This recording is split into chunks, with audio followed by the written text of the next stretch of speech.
Et puis, le Premier ministre, chef du gouvernement de la transition, a pris part ce jour à la journée d'action de grâce organisée par l'église Nazareth du révérend Bruno Ngossi, sous le thème « Le Gabon appartient à Jésus-Christ », presse primature. En prenant une part active à la journée d'action de grâce célébrée ce 12 décembre 2024, le Premier ministre a exprimé sa satisfaction. Comme chacun le sait, je suis un croyant. Quand les frères dans la foi ont un événement de cette nature, s'ils m'invitent, je viens. Je suis donc content d'être là, de venir participer à la fête. C'est une bonne chose de payer pour le pays, parce que malgré tout, le pays a toujours besoin de soutien. Et le meilleur soutien, c'est Dieu qui le donne. Le chef du gouvernement a invité chacun à garder la foi et à ne pas faiblir, citant comme exemple le verset biblique de Matthieu 5. J'espère que la foi ne va pas faiblir, qu'elle va continuer à marcher. Tout à l'heure, vous avez vu que j'ai regardé le texte, je l'ai ouvert, je l'ai refermé. J'aime particulièrement Matthieu. Voilà.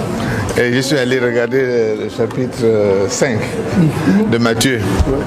Vous savez, Matthieu, dans le 5, c'est sur la fameuse montagne où il a récité les béatitudes. Et je vous renvoie à cette fameuse béatitude.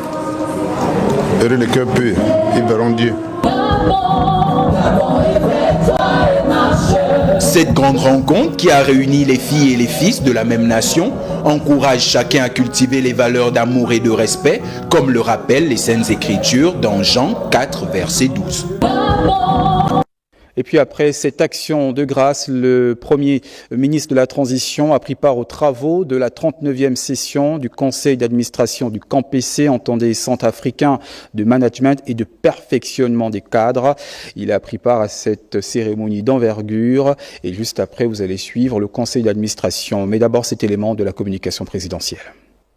En ouvrant les travaux de cette 39e session du Conseil d'administration du CAMPC, Centre africain de management et perfectionnement des cadres, le Premier ministre Raymond Dongsima a souligné l'intérêt de ces assises qui se tiennent dans un contexte où notre continent fait face à des défis économiques, sociaux et environnementaux majeurs. Le CAMPC, par sa mission de formation et de perfectionnement des cadres, joue un rôle essentiel dans la transformation de nos économies et dans le renforcement des capacités et des ressources humaines, véritable moteur de notre développement durable. L'organisation de cette rencontre à Libreville vise plusieurs objectifs. Analyser la mise en œuvre du plan stratégique 2023-2027, à évaluer l'exécution des budgets, à analyser le prochain budget, à adopter le projet de signature d'accord de siège et à discuter de l'organisation des festivités du cinquantenaire. Bref, l'ordre du jour est bien connu des uns et des autres. Je suis convaincu que les travaux de cette session contribueront à relever les orientations stratégiques du centre pour mieux répondre aux attentes de nos pays. Résolument engagé dans la promotion de l'éducation, la formation et le renforcement des capacités,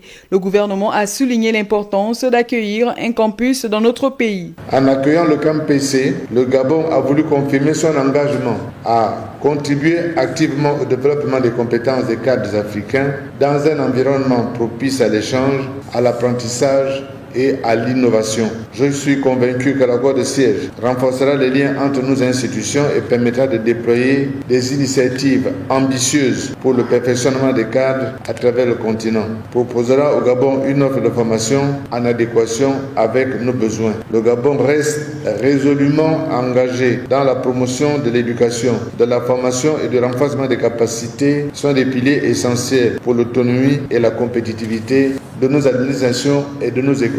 Le Centre africain de management et de perfectionnement des cadres a été créé en décembre 1976. 6 États, Bénin, Burkina Faso, Côte d'Ivoire, Niger, Togo et le Gabon constituent les membres de cette institution de formation arrimée au système licence, master et doctorat.